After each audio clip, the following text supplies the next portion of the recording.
4 DPR mewacanakan untuk membentuk panitia khusus atau pansus untuk menyelidiki musibah asap yang terjadi akibat kebakaran hutan dan lahan di Sumatera dan Kalimantan.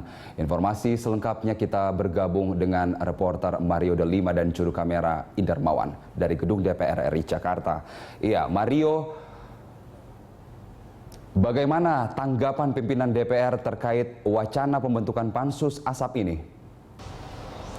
Selamat siang, Carlos. Ya, benar sekali tadi kami sempat menanyakan kepada Ketua DPR, pimpinan DPR Setia Novanto terkait rencana pembentukan pansus asap.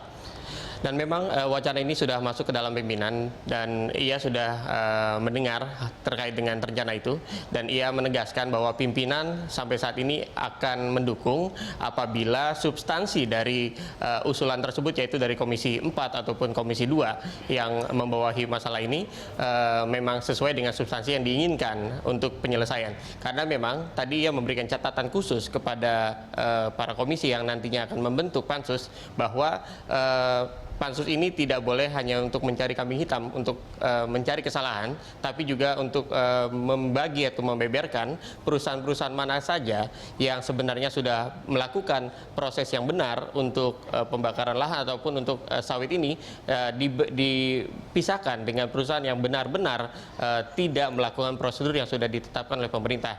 Dan juga tadi juga Setia Novanto sempat mengatakan bahwa ia tetap mendukung atau mendorong bahwa bencana ini harus dijadikan menjadi bencana nasional, karena memang dengan cakupan yang semakin luas dari timur sampai barat ada kebakaran hutan, dan hal inilah yang menjadi salah satu tanggapan atau pernyataan yang diberikan oleh Ketua DPR Setia Novanto. Dan Carlos, berikut kami mendapatkan kutipan dari Ketua DPR Setia Novanto. Tentu usulan-usulan yang berkaitan dengan komisi tentu kita perhatikan, dan substansinya juga harus betul-betul jelas, karena ada beberapa juga yang berkaitan dengan masalah asap ini, yaitu mengenai para pengusaha.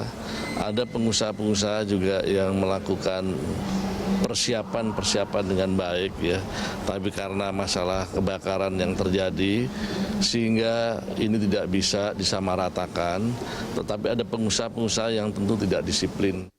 Dan beberapa saat lalu memang saya mendapatkan konfirmasi dari pimpinan Komisi 4, Edi Prabowo, bahwa sampai saat ini pansus memang sedang dibentuk, dalam arti pimpinan Komisi 4 sedang mencari dukungan melalui tanda tangan yang akan dikumpulkan secepatnya agar pansus dapat terbentuk dalam waktu dekat.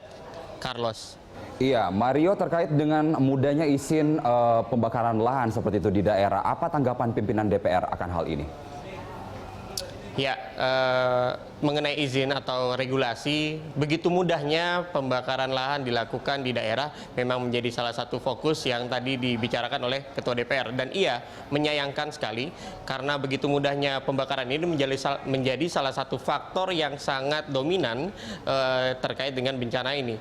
Dan ia tadi juga menjadi salah satu faktor yang ia ingin masukkan ke dalam komisi, bahwa nanti apabila pansus terbentuk, yang menjadi salah satu point of view atau penting dari pembahasan itu bukan mencari kesalahan, tapi mencari apakah ada regulasi yang membuat pembakaran lahan itu begitu mudahnya. Karena tadi ya sempat mengatakan bahwa RT, lurah ataupun camat itu begitu mudahnya memberikan izin, dan ini menjadi salah satu dalil para pembakar karena memang izin itu keluar dengan sesuai dengan jalur. Tapi tadi juga kami sempat mendapatkan tanggapan dari Komisi 4 bahwa jangan sampai regulasi-regulasi seperti ini bisa menjadi alasan bagi para pembakar hutan, karena memang tujuan dari memberikan mudahnya izin lahan yang diberikan bukan untuk membakar atau untuk korporasi, tapi untuk para warga atau masyarakat ingin membangun atau membuat pertanian atau perkebunan di daerahnya. Dan hal inilah yang akan menjadi fokus pembahasan dari DPR nanti ketika pansus dibentuk. Carlos. Baik, situasi masyarakat kita di berbagai daerah yang terpapar sudah semakin sulit, dan kita berharap kinerja DPR dalam hal ini. Mario, terima kasih atas laporan Anda, reporter Mario De Lima dan juru kamera Indar Mawan melaporkan langsung dari Gedung DPR RI Jakarta.